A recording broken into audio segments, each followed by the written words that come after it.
You know too much about what I'm doing, so I'd like to quit. Maybe we cut? What? No, let's just quit it. I've been making films now for a couple decades, and they usually are all portraits of people, and they're portraits of people who are kind of like in a historical fulcrum moment. So they're actually impacting history. They're not sort of on the sidelines. Usually a little bit troublemakers. I tend to be attracted to troublemakers as a filmmaker, and they're doing something that's breaking through. So that's the film I made about Nan Goldin or Edward Snowden or Julian Assange. These are all, people who changed history, doing work that was critical of what's happening in society. It's complicated to know who to trust. I put Cy on really a high pedestal. Like, his body of work is monumental. 11 books, countless articles. He's broken some of the most important stories that have exposed sort of the underbelly of the government. I don't put myself in on the same level. He knew my work and he respects my work. And he knew, I was going to ask tough questions, which I think he welcomed. I think he wanted that. So it's a portrait of Cy, but it's really a portrait of this country, of half a century of U.S. power. And he's always trying to ask, not just lay the blame on individuals, but look at the chain of command that allowed for these things to happen. I mean, I just want depth, and I also, like with cinema, right? I don't make biopics. I'm not interested in biopics.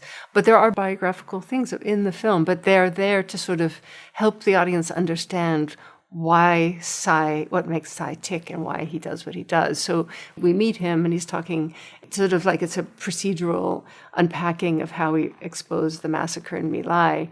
And then we cut to Gaza and he's reporting and you're like, oh, we've just jumped, through time.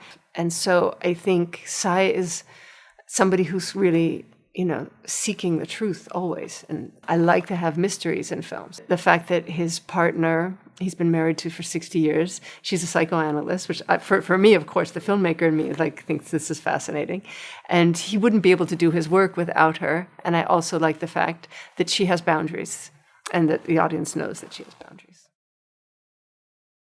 Filmmaking is a very collaborative effort, and this one particularly, I think we had so many people working on it because we just had to wrap our heads around his body of work. Olivia Streisand is a producer, and she's also the archival researcher, and we just looked at the project. She brought in over 6,000 archival assets into the project that we were reviewed and were looking at. And when you look at the film, over 70% of what's on the screen is archival material. So, and we were looking for things that hadn't been seen before. We were looking. For me, that's like the archival footage is the life of the film. To be able to understand history, how does history inform today? One of the big themes in the films is kind of these cycles of impunity, right? There's sort of an atrocity is committed.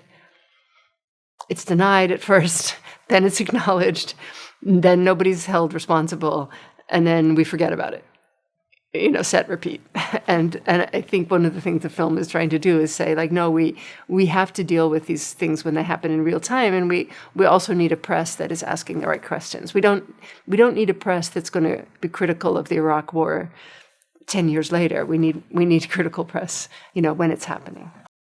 We can't perceive history as inevitable, right? Every day we're creating our future, and we have to understand our past so that we can imagine different types of futures. That's one of the themes of the film. Cy has this line, it's like, well, everyone hates the messenger. And then, and I think Cy's had, he's been the messenger for a lot of his career. It's a really dangerous time for investigative journalists right now, and we need people like Cy. Yeah.